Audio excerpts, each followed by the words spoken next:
papers this morning. I've got a real mixed bag of front pages actually today.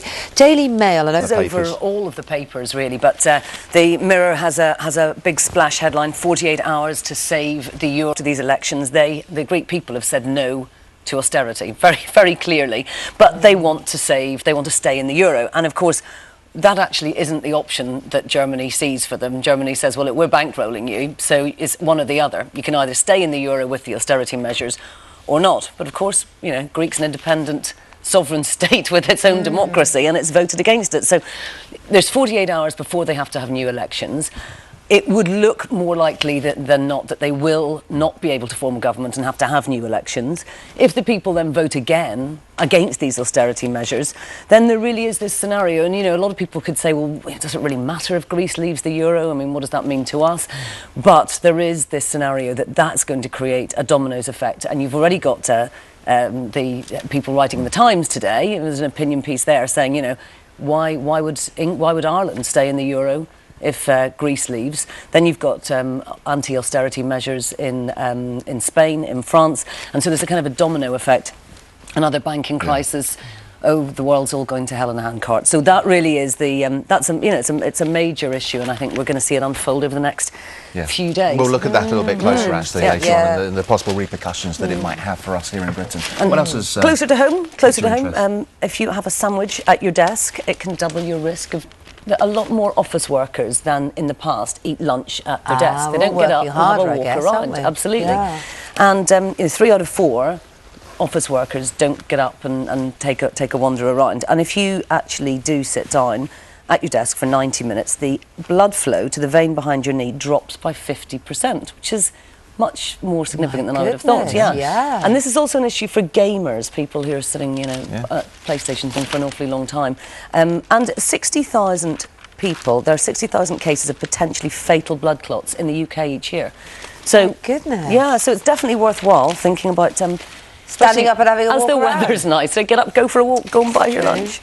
It's true, and tell your boss I'm just doing my health good. It's for my health. It's for my health.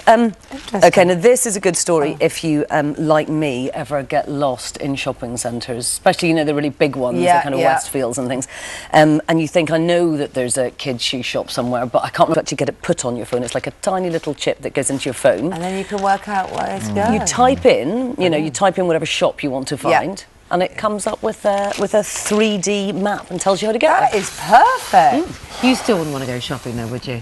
Didn't want to work. No, I'm not a great shopper. No. We'd still have to hang out in the shops waiting for you guys. You'd get there quicker and you'd go around more shops. Just see more problems arising for the men. Thanks for that, Andrea. Cheers. Thanks very much indeed.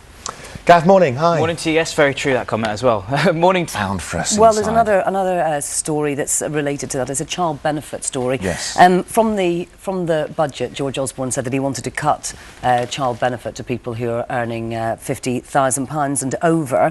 And the Telegraph says that it's seen a confidential report that says that ministers should rethink these plans because they are through. That although this is trying to be fair, it's going to be extremely complicated. And this report has said that it's going to be an operational and reputational disaster. So they're urging the government and the finance bill to rethink plans. We'll see whether or not that happens. Interesting.